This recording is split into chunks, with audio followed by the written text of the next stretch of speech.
Saturday అప్డేట్స్కి వస్తే దివ్య గురించి మాట్లాడాలంటే ఇక దివ్యని లేపి అడుగుతారు నాగార్జున సార్.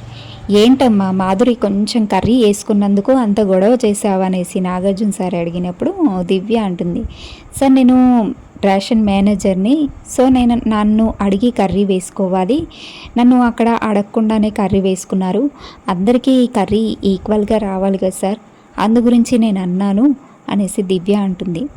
అయితే మాధురిని అడుగుతారు, ఏంటమ్మా నీకు ఈ రూల్స్ తెలుసా, రేషన్ మేనేజర్ ఈ రూల్స్ పెట్టారని మీ అందరికి వైల్డ్ కార్డ్స్ అందరికీ తెలుసా, ఆయేషా నీకు తెలుసా అంటే తెలియదు సార్ అంటుంది. రమ్య తెలుసా అంటే తెలియదు అంటుంది. మాధురి నాకు తెలియదు సార్ అంటుంది. అసలు వైల్డ్ కార్డ్స్కి ఈ రూల్సే తెలియదమ్మా. దివ్య నువ్వు వైల్డ్ కార్డ్స్ వచ్చినప్పుడు రేషన్ మేనేజర్గా ఏ రూల్స్ ఉన్నాయి ఫుడ్ దగ్గర అన్ని రూల్స్ వాళ్ళకి చెప్పాలి కదా, నువ్వు చెప్పకుండా నువ్వు తప్పు చేసి రూల్స్ పాటించట్లేరు, రేషన్ మేనేజర్ చెప్పినట్టు వినట్లేరు అనేసి అక్కడ గొడవ పెట్టావు.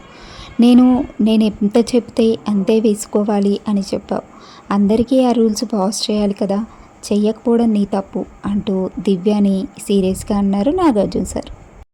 అక్కడ మాధురి నాగార్జున సార్కి చెప్తుంది, ఏమని అంటే, సార్ ఇక్కడ హౌస్లో అందరికీ రూల్స్ ఒక్కలాగా లేవు సార్, మా దగ్గరే రూల్స్ అని మాట్లాడుతుంది, కానీ కొంతమందికి కర్రీస్ ఎక్కువగా వేస్తుంది, సో అక్కడ ఎవరికి కర్రీ ఎక్కువ వేసిందమ్మా అంటే, సార్ భరణి గారికి ఎక్కువ కర్రీ వేస్తుంది సార్ అనేసి మాధురి చెప్తుంది.